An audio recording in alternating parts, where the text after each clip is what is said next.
Welcome to Anews. I'm Umar Taslim, and you're watching Turkey's Diplomacy.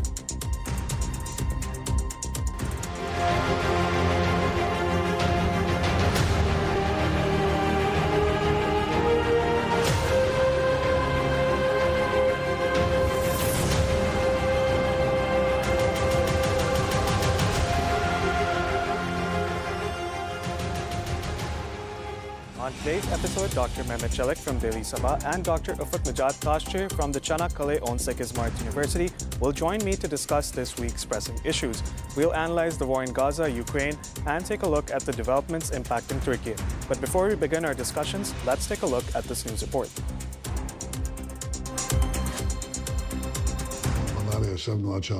Israeli Prime Minister Benjamin Netanyahu said on Monday that an expanded offensive against Hamas would be intensive and see more Palestinians in Gaza moved, quote, for their own safety. The comments come after his security cabinet approved plans that may include seizing the Gaza Strip and controlling aid.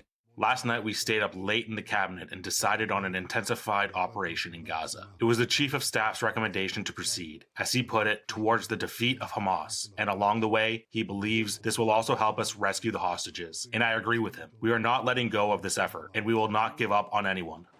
Vehicles were seen arriving at a military drafting station in northern Israel on Monday as tens of thousands of reservists were called up. A report by Israeli public broadcaster Khan, citing official sources, said the newly approved plan was gradual and would take months.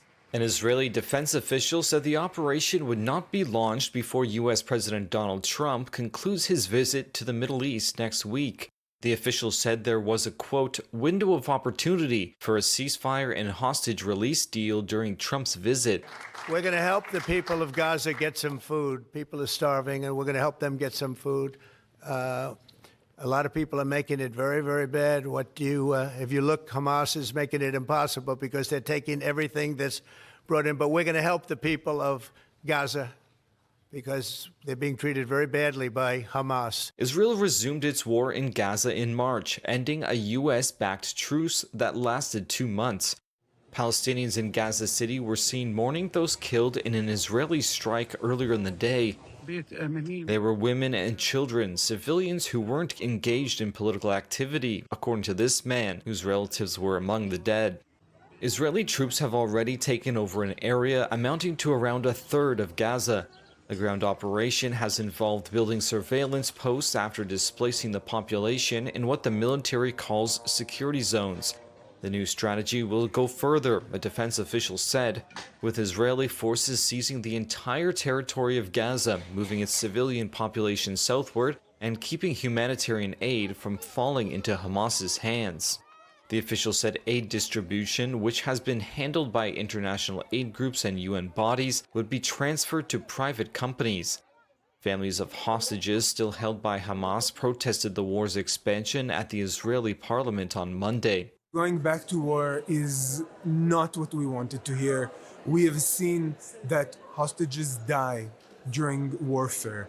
Successive surveys have shown dwindling public support for the war among Israelis. Many of them prefer to see a ceasefire deal reached and more hostages released. The Israeli military has declined to comment on the remarks by the government officials. Welcome back to the program. Dr. Mehmet Çelik, Daily Sabah's editorial coordinator. Welcome to the program. Thank you, Omar. Dr. Mehmet, let's start with the situation in Gaza. You know, back in March, I was thinking that because of this ceasefire, maybe we could see a solution to this never-ending genocide in Gaza. But now, yesterday, the Israeli cabinet has approved sending more reservists to Gaza and to stay there for an indefinite period of time. What do you make of this statement, Mehmet? Well, I think even if we look at the language that is used, you know, the words such as conquest and conquer, it shows the aim behind this operation against, you know, quote-unquote Hamas. It is an operation, or it's a war, and that has been escalated to a genocide, and its aim is to depopulate the Gaza territory. You know, there is a territorial plan there, and that's why this terminology matters when we say conquest and conquer. They're taken over, and they're saying that they're going to move population in the north to the south. But we have seen that these movements actually in a way enables the Israeli military Israelis to take over the land and then push them down to south, and eventually they will push them out from there too, because the ultimate aim that has been also voiced is to depopulate Gaza and send the Gazans to neighboring states. I mean, this is one of the proposals Donald Trump even supported, or this was his, in talks with Netanyahu. But I think the actual problem here is that this is all taking place not just as an operation against Hamas as a group, but this is an operation, or this is a genocide against a whole peoples at large. And this is the Palestinian people in the whole occupied territories. Of course, we're talking about Gaza and depopulating Gaza so that the expansion can be done, territorially into Gaza. But we know that similar actions are being planned for other places like West Bank, for example, and ultimately the whole Jerusalem, for example. The reservists are called up before this decision, and now I think this is done to take the hostages away from Hamas. But everybody knows that this will not save the hostages. I mean, this is very, I think, from a tactical point of view, when there is such a hard confrontation, it risks the lives of the hostages from the Israeli side as well. On the other hand, I think Trump's visit is very significant to the region.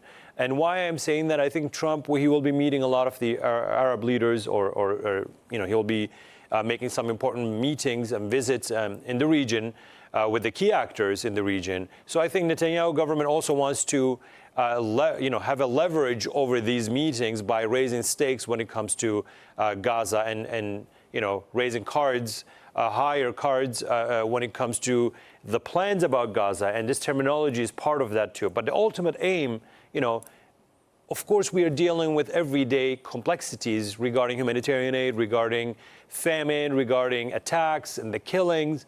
And we're I think that analyzing Gaza issue from a micro point of view, it acts as a block from seeing the bigger picture. The bigger picture, it's very clear. It is to depopulate Gaza and at the expense of all this humanitarian tragedy there, and eventually expand Israel territorially.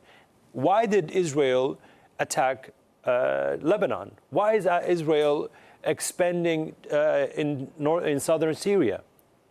The ultimate aim is very clear, and it's been very loudly voiced by some of the ministers in Netanyahu's cabinet. It's to take over all the occupied territories and to move beyond even what we call Palestine to Syria, to Lebanon. This is the ultimate aim. This is the bigger picture. If we focus on the micro, of course, daily tragedies. We're going to talk about attacks. We're going to talk about Israel's attacks on hospitals, Israel's attacks on medics, killing of journalists. We're going to talk about humanitarian civilian suffering, women and children, civilians being killed. But if we just focus solely on these events, which rightly, of course, we do as media and as in the international community, we are trying to expose the bare truth and the bare tragedy there. But at the same time, we should not forget that these aims, whether they are moving forward fast, or moving forward one step at a time, the ultimate aim should not be missed. The ultimate aim for Israel is to depopulate Gaza, depopulate occupied territories from Palestinian peoples. And where will these people go? I mean, this is not something that we can stop talking about. Where will these people go? Even if they had somewhere else, even if let's say Egypt opened the doors and they said Palestinians can come to Egypt, for the sake of hypothetical discussion here. Why should they leave their land? This is Palestinian land. This is an occupied land by the Israelis. This is not a land that the Palestinians are willing to give.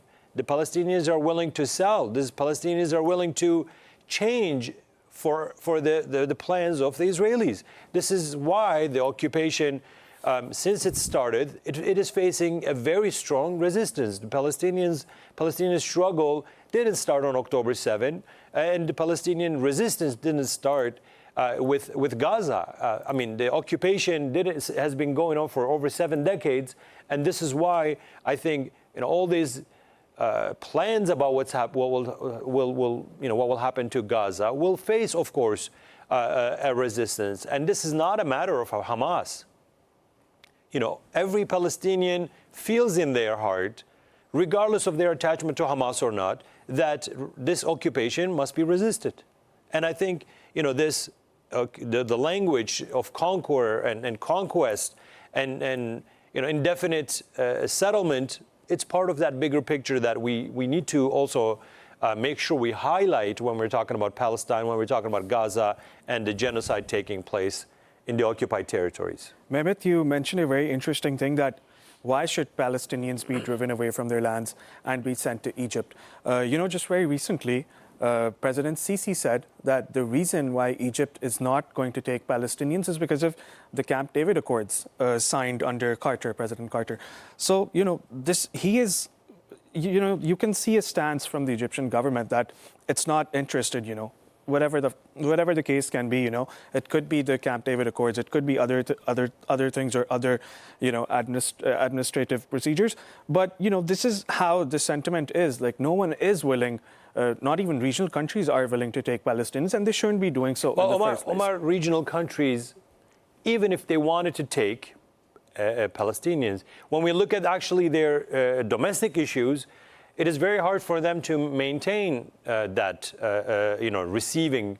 on the receiving end. Egypt economically cannot even tolerate that, let alone socially accept, the Egyptians to socially accept occupation or socially accept depopulating Gaza. I'm not even talking about receiving them as refugees. I'm talking about the social psyche, the political psyche in Egypt will not accept Palestine or Egypt to be part of a depopulation plan when it comes to Gaza and the occupied territory. So I think these are just not very realistic. Of course, it is one thing to say they're not realistic, but it's on the other hand, we know that the U.S. can pressure these countries into doing things that they are not per se agree with. But this is a process, and Israel is taking its time. It's been 70 years. Israel hasn't given up its aim of occupation, its aim of depopulating and taking over the whole occupied territories. They're not in a rush. They will kill all that comes to their way. They will destroy everything that comes to their way, and including their own people, because I think, if we look at this issue, we see that not only do they put a future of Palestinians in danger by killing them and destroying their future and hopes, but also they're isolating the Israelis as citizens from the international community, right? And this is something that I think not only bad for the Palestinians and this instability in the region, but it also, I think, those who should stand against this genocide, there should be louder voices coming from Israel, those who criticize the Netanyahu government, that this cannot go on as Netanyahu is planning. There is criticism. There is some voices from the opposition. Not only that what Netanyahu is doing is putting hostages in danger, but there is some very valid and I think very strong voices coming from Israeli left, for example, against this occupation and this genocide. So I think those should also be highlighted. But at the same time, Netanyahu government, for their political existence, for their political future, they're willing to do all it takes so that they can remain in power. That's one. That's a very small micro part of the whole bigger plan. And at the macro level, so that they can establish, quote unquote, the greater Israel, they will do all it takes, and they take their time with that. If it is possible with Trump, they will do whatever they can with that. If not, they will wait till the next president comes, and how they can pressure the next president into establishing or into reaching their ultimate plan. Mehmet, you were talking about loud voices. The German Foreign Ministry, I'll read what it said. The German Foreign Ministry spokesman Sebastian Fischer told journalists in Berlin on Monday that the media reports about Israel's conquering of northern Gaza are very worrisome. Now, Germany, United States, the United Kingdom, Italy, they're at the forefront of providing weapons and economic support. Now, why is Germany reacting in such a way? Why has it become so worrisome for Germans? I'll read a quote by Sebastian Fischer. This is earlier, late in 2024. We see no signs that Israel is committing genocide in Gaza. This is the same person. This is the same person that, closed ears, eyes, mind, soul to what is taking place in Gaza, what is taking place against the Palestinian children, Palestinian babies, Palestinian hospitals when they're attacked. They said that we don't see a sign of genocide taking place. When millions and thousands, 100,000 being, their homes were destroyed and they were forced to leave, Germany didn't set any opposition to this.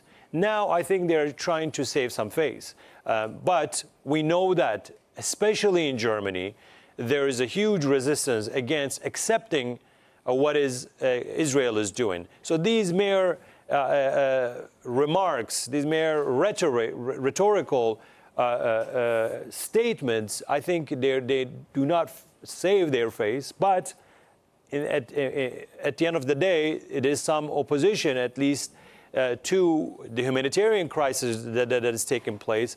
They are saying that the humanitarian aid should be delivered, etc. But who will stop that? Who are they accusing from blocking the humanitarian aid? What kind of pressure can Germany put on Israel to stop what is taking place in Gaza right now? How is Germany going to put political pressure on Israel for what it does against Palestinian children? Mehmet, like you mentioned before, Trump will be in the Middle East next week. He's traveling to Saudi Arabia, Qatar, and the UAE. The last time Trump was in Saudi Arabia, he was dancing with the royal family, he was dancing with the royal elite. But this time, I believe, there's going to be a somber mood, or is it not? Well, I think Trump, there's a lot more on Trump's plate right now when it comes to the international politics, especially with the tariffs, with the war in Ukraine, with China rivalry gaining some stronger momentum, especially economic terms. Trump is coming to Middle East with all that on his plate, but at the same time, he is also more experienced on how to deal with the Gulf states, for example. As you know, he previously said we are going to, just putting it in simple words, we're going to get more money from there, right? So this is how Trump is thinking about this region, unfortunately. Even in Gaza, when we talked about Gaza, he said I could build a nice resort town there. This is Trump's view when it comes to Middle East. But at the same time, I think he's more realistic on how he needs to make sure that his allies stay on their side, especially given China's influence in the region, given the new geopolitical dynamics in the region. He won't be as free as he would like to be, but again, he sees a very strong connection with the regional actors in the Middle East, especially in the Gulf, and they have a very close relationship with the White House, no matter who is in power. With Trump, it's going to be just business, right? It's going to be very transactional. It's going to be very, how much money am I going to get from these meetings? How much money can I secure from these visits? This is going to be in Trump's mind. But of course, he doesn't put Israel aside when it comes to these talks. He doesn't put Syria, perhaps, into calculations. I mean, he doesn't leave Syria aside from his calculations. He will also think about China's influence in the region when it comes to business transactions. So he will be coming with a lot more on his agenda, but at the same time, he's more experienced. He feels more powerful in the second term. President Trump and President Erdogan held a phone call last night. Let's take a look at what they discussed.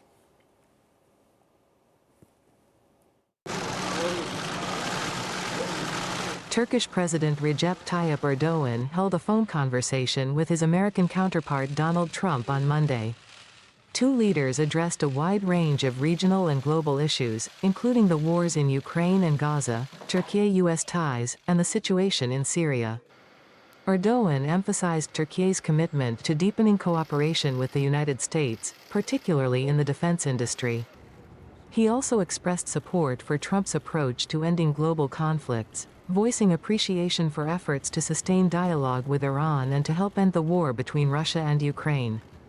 Touching on the humanitarian crisis in Gaza, President Erdogan said the situation had reached alarming levels and stressed the urgency of delivering uninterrupted aid. He affirmed that Turkey is ready to provide all necessary support to establish a ceasefire and achieve lasting peace in the region. On Syria, Erdogan reiterated Turkey's dedication to preserving Syria's territorial integrity and ensuring long-term stability. He welcomed U.S. initiatives to ease sanctions on Syria, saying such steps could contribute positively to peace efforts in the region and beyond. Erdogan also extended an invitation to Trump to visit Turkey. In return, Trump confirmed in a social media post that the call was productive and said he looked forward to welcoming the Turkish leader in Washington. The conversation marked a continuation of Erdogan's diplomatic outreach to promote ceasefires and regional cooperation amid intensifying global tensions.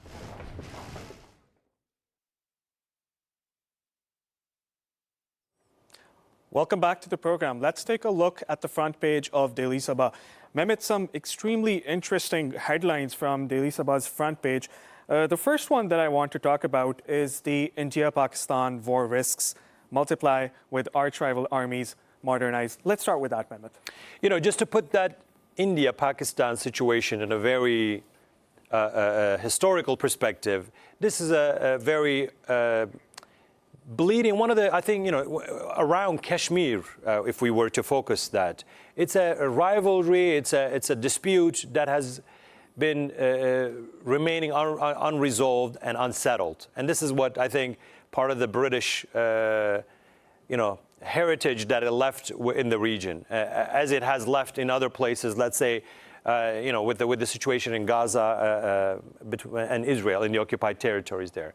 But with India and Pakistan, of course, we know that following the withdrawal of, when the British left, that situation there wasn't resolved very clearly. Of course, there's the population, when the borders are drawn in a way that is not very clear, and there's overlapping populations or ethnicity, etc., then there is some social conflicts that can emerge from there, military conflicts, border-related conflicts. And India and Pakistan have been suffering, I think, from this, what is left behind following the British withdrawal. So they have, of course, historically, had three different wars in 1948, 1965, and 1967. They are two nuclear powers. They're two strong militaries, and they are two, big actors in their own region. India, of course, in the long term, it's a bigger economic power, but militarily wise, they're very equal to match their military power. Of course, if there is, in case of there is a conflict, India in the long term can be more powerful there. But nevertheless, I think there is a suffering there, especially around Kashmir. Kashmir, as you know, it's occupied, or it's administered by three different countries: China on one side, India on one side, and Pakistan. And then there is also the UN resolutions about Kashmir. But nevertheless, there is a de facto situation in India. With the latest attack, India has been accusing Pakistan for being behind this attack against the tourists that killed 26 people. And Pakistan is refusing that, saying that we have nothing to do with this, and we are open to investigating this through impartial parties. Third parties can come in and investigate. International committees can investigate this. But India is not going for that, and the tensions have escalated. They have closed the borders. The diplomatic ties have been cut off. India has terminated that Indus Water Treaty, which is very important for Pakistan as an agrarian society, or that has very large part of agriculture that is using that water. And it's India has been, I mean, Pakistan has been testing missiles very recently. So there is this show of might, military might, flexing military muscles. As you know, in 2019, they came very close to a war. There were some airstrikes against the, quote-unquote terrorist camps in Pakistan, and Pakistan shut down Indian aircraft, and they returned the Indian pilot eventually, and the relations were somehow settled. But I think that unresolved nature of this territory, it is something that the international community must do its part so that this does not continue for a long time. And there's Kashmir people there. Their fate, their destiny, their future should be decided by themselves, and that decision-making process must be supported by the international community, so that it doesn't turn into a rivalry arena between India and Pakistan and China on the other hand. So I think that situation is very tense, and it can lead to a very ugly scene of war again between Pakistan and India. Foreign Minister of Iran is in the region. He wants to act as a mediator. And Turkey has also called for de-escalation of tensions. Turkey has really good ties with Pakistan and has always stood by the Kashmiri struggle there. But also it has very working good relations with India. So we can act as a mediator and has called for de-escalations. Nevertheless, I think it is one of the areas in the world that needs a very long-term solution, not just solutions like a band-aid solution that can be reignited at different times when there is a tension between India and Pakistan.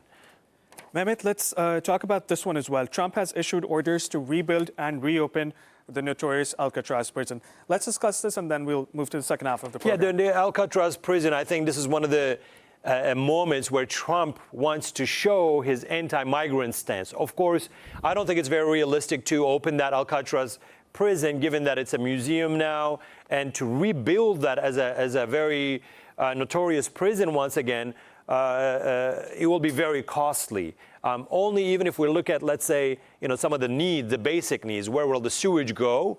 I think this is something that it will be very costly to rebuild. Even maintaining prisoners there from an economic perspective, it's going to be very costly. Nevertheless, it was in the 1930s. It was used. It was used as a federal prison, and then it was closed down in later on in 1960s. And then it's a very infamous place. It's been part of the movies, etc.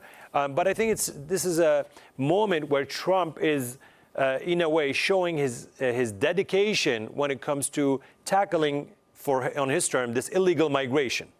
So I don't see that to be very realistic. And just to move on, we have a very strong front page for Daily Sabah that we highlighted with the inflation news, because in Turkey, I think it needs to be celebrated that the inflation, something that has been very costly to the society, now it has dipped to a 3-year low.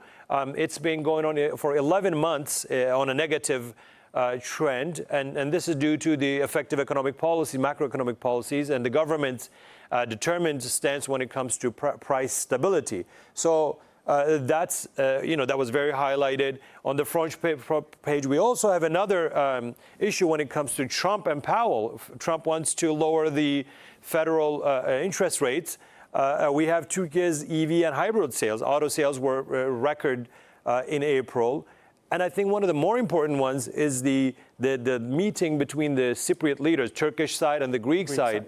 Where they met in the demilitarized zone. As there's tensions very strong there recently. There have been some provocative statement coming from the Greek Cypriot sides, but two-state solution, I think, will be one of the key things there, so that we don't have issues bleeding wounds like when we talked about Kashmir. Thank you so much, Dr. Mehmet. Thank you. Now let's move on to the next news report. Chinese President Xi Jinping is expected to visit Russia next week. Let's find out more.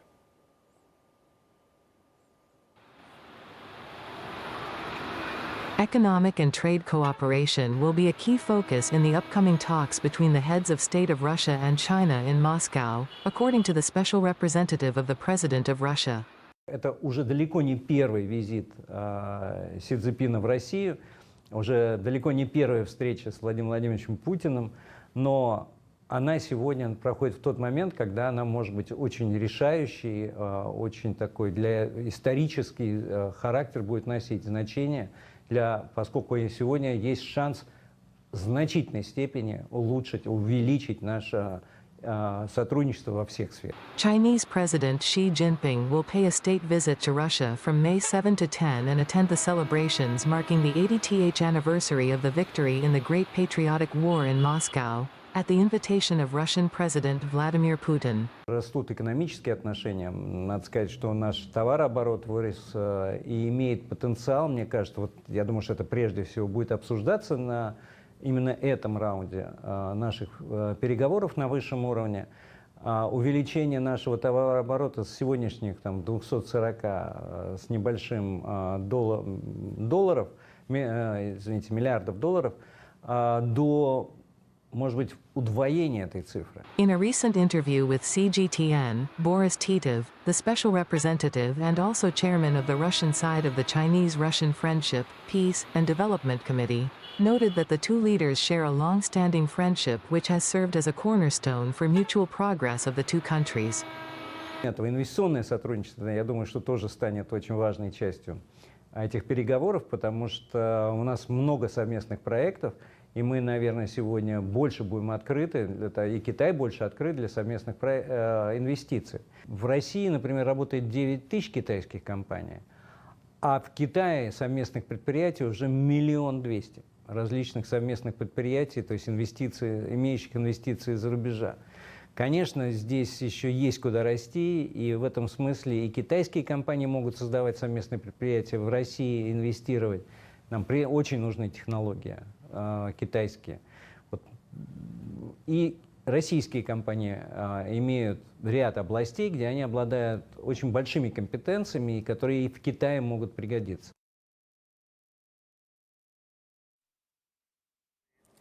Welcome back to the program. Joining us now is Dr. Ufuk Najat Dashchi. He is an international relations professor at the Çanakkale 18 Mart University. Dr. Ufuk, welcome to the program. Hello, it's my pleasure to be joining you along with Mehmet Çelik, who I consider as my big brother and senior. So I'm really happy to be with you today.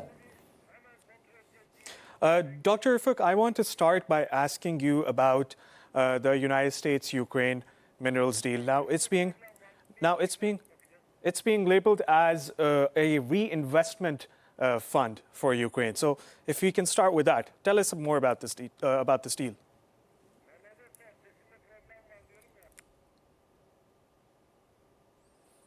I believe we have some technical difficulties and we are unable to hear Dr. Ufuk.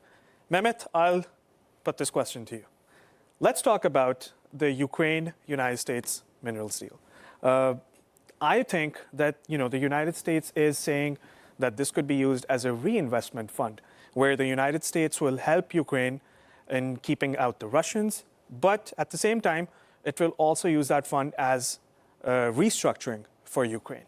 So what are your thoughts about this deal? And do you think that this could incur more problems for Ukraine? Well, I think this is something that, of course, Ukrainians are willing to, seems like they're willing to settle for the U.S. support when it comes to settling the war with Russia. Not only military support, but I think the political support is something that Zelensky needs, and his government is willing to accept that long-term deal with Ukraine. So, I mean, with the United States. Things with Russia, whether they will settle today or tomorrow or next year, this is something that we will see. in the short term, this is something that Trump wants to settle and get over with and have a check mark on it, given that this was one of his election pledges before he was elected. But when it comes to this deal with Ukraine, of course, Trump sees everything as a business transaction. He says, "We supported you. What is in it for me?" You know, I think this was a quote from a movie. It says, "A wise businessman always asks, what's in it for me?" And this is exactly how Trump is looking at every situation. This is how he is evaluating how he can interfere between Ukraine and Russia, and how he can use this leverage over Ukraine for the long-term interests of the United States, long-term interests of the West, long-term interest of United States vis-a-vis Russia or versus Russia in the new international order that will be multipolar rather than this just a bipolarity, right? So in the long term, this is in a way, when they say that this money will be used for restructuring of Ukraine, etc., Ukrainians are not giving up or not giving away their land to United States when it comes to mineral.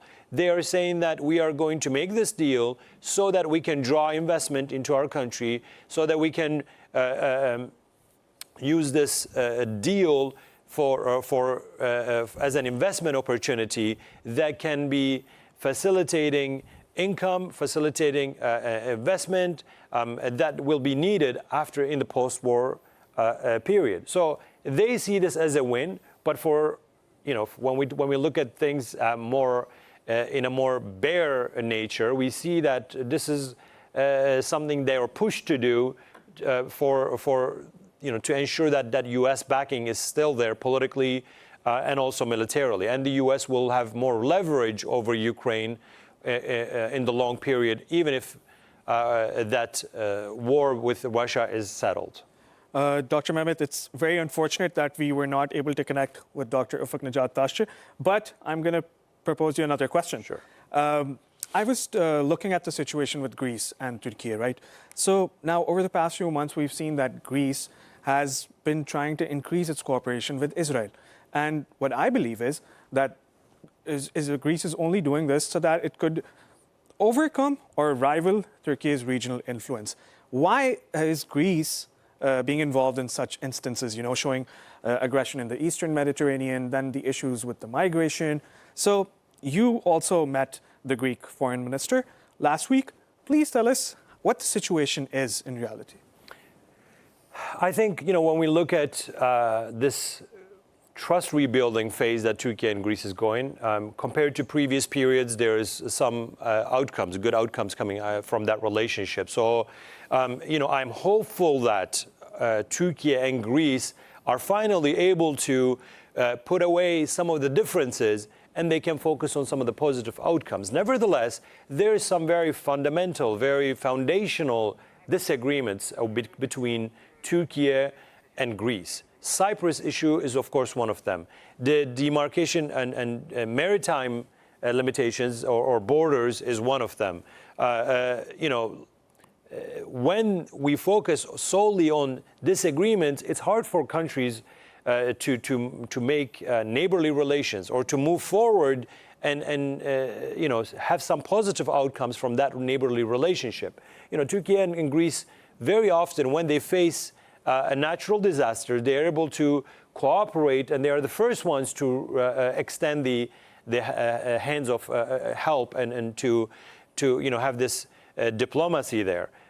Turkey helped with forest fires. Turkey is able to extend hand. Greece helped Turkey when the earthquake was here. Nevertheless, we know that there is a disagreement on some very strong historic issues. But there is Turkey, when we say Greece is dealing with Israel, then Israel says, I'm a sovereign state and I'm doing this. And they say you went ahead and did some other deals with Libya, for example, with the EEZ, economic zones.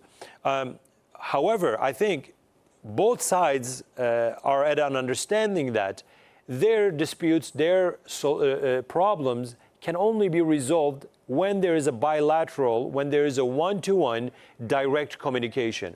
And this is something that they have actually facilitated very recently, especially between the Greek foreign minister and Mr. Hakan Fidan, Turkish foreign minister. You know, the Greek prime minister's some remarks regarding Turkey has also been positive. He's saying that I'm not going to focus on the opposition trying to trigger me. I'm not going to make my Turkey policy just based on some of the push from the opposition. So things need to be handled in a more careful, more delicate way, as these disagreements can actually turn into some sour tensions. But nevertheless, we know there is tensions. We know that both sides are not willing to compromise, especially some provocative comments. They do come from the opposition sometimes. And Turkey is willing to have an open and unconditional communication channel so that the two neighbors can discuss their disagreements. Turkey is open to that, and Turkey is willing to settle things down and put some disagreements aside and focus on the positive. And this was the case with the Greek side lifting visas when it comes to some visits from to some of the Greek islands, 11 Greek islands, right? And when that is the case, both sides win, right? Two Turkish citizens are able to visit the Greek islands, and that's economic package basically is benefiting the Greek side. So yes, there will be some moves from either side to test one another, but in the long term, I think we have no other neighbors. We have to make sure that Turkey and Greece can focus on the positive and eventually discuss some of the historic disagreements. Dr. Mehmet, I believe this is the end of our program. Our time is over. Thank you for being on the program. It was a pleasure to indulge in these conversations. That brings us to the end of this episode of Turkey's Diplomacy. Thank you for watching. Stay with us for more in-depth analysis and global perspectives that matter.